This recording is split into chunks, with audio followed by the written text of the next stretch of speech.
Right, guys, we got to deal with Andrew Neil, the medical zealot. He demands restrictions on the unjabbed because he needs us to comply so he feels protected.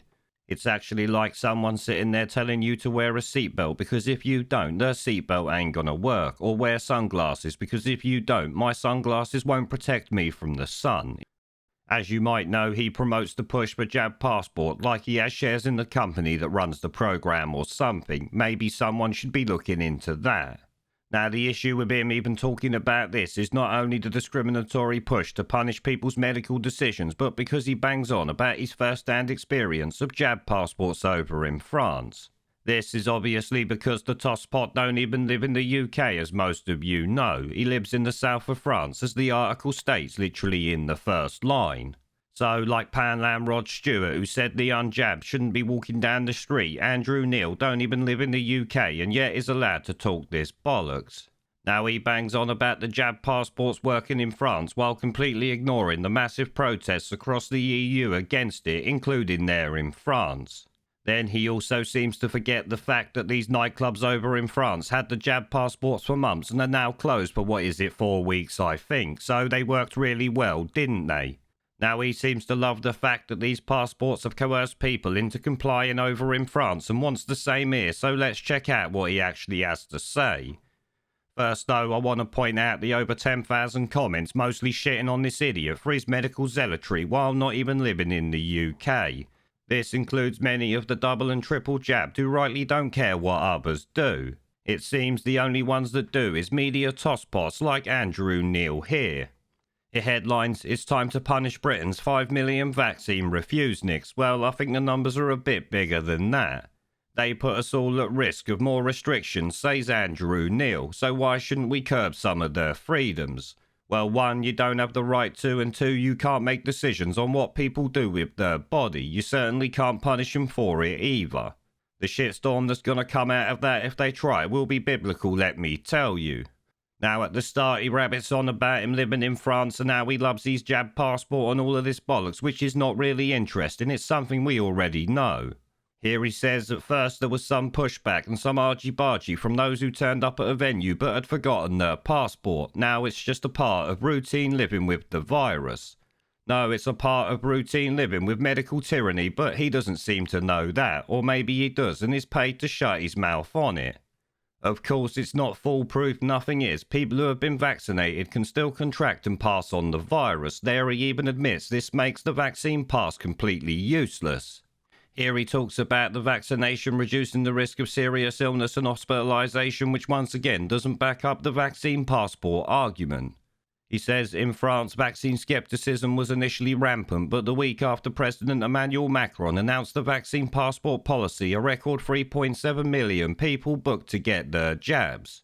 Which, yeah, maybe 3.7 million people booked to get their jabs, but I bet your bollocks to a barn dance there's probably 20 or 30 million more that have not. There he goes on about more vaccine passport bullshit in France. We don't need to go through that. The percentage of people with 2 jabs is now virtually the same on both sides of the channel, he says.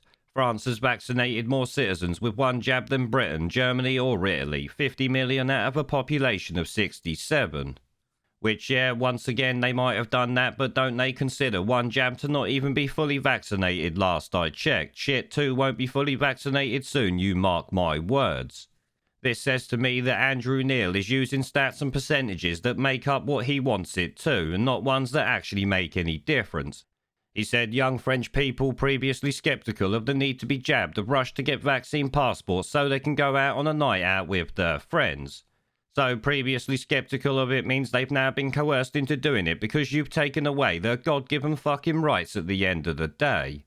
I find it pretty amazing that this tosspot is sitting there singing the praises of that sort of shit when surely before he would have said he wouldn't discriminate against anyone. He's a BBC tosspot, as you know. This just shows that they are always talking shit, which, let's be honest, we kind of knew anyway. Here he goes on, which is a very good reason why Britain should follow the French example, and also take note of what other European countries are doing, and penalise the refuseniks, which obviously he can go and fuck himself.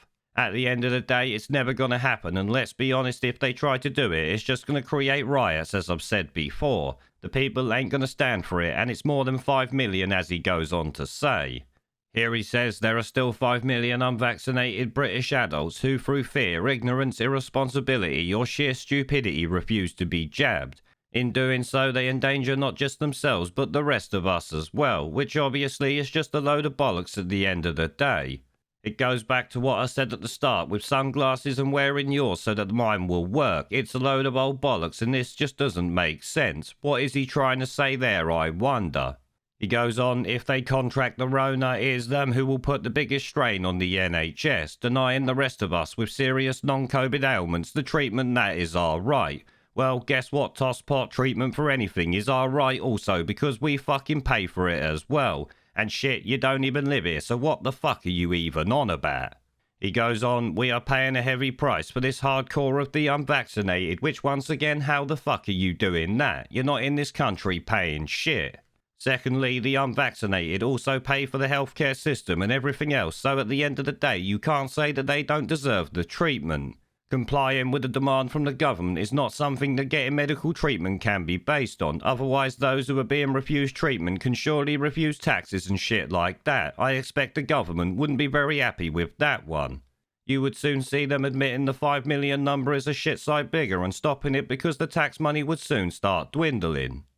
Obviously, Andrew Neil doesn't have a fucking clue what he's going on about and is literally just talking shit like some paid-for puppet. He don't even live here, so he hasn't got to worry about the healthcare system. Or is he spending his life in France and then coming over here for a free bit of treatment when he needs it, like a fucking medical tourist? He goes on, as long as they can be numbered in the millions, the nation will remain unnecessarily vulnerable to the latest variant, meaning more lockdowns, more restrictions on our lives, more lost jobs, more failing businesses and less economic growth. All of which will follow the government's introduction of its so-called Plan B or enhanced restrictions this week.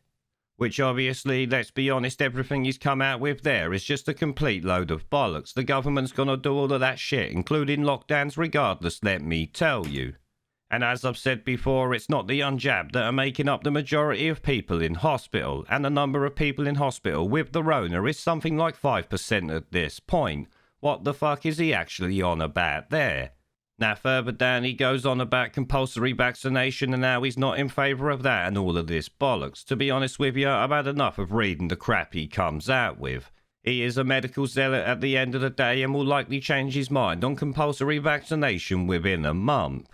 Either way, though, everything he said should just be discounted as pure stupidity and from someone who doesn't even matter. The tosspot don't even live in the UK, as I said. There is a pattern consistent throughout history of oppressed people turning on the oppressors. Slaves against their owners, the peasantry against the feudal barons, colonies, Mr. Verhofstadt, against their empires. And that is why Britain is leaving. And it doesn't matter which language you use, we are going and we are glad to be going. We're off.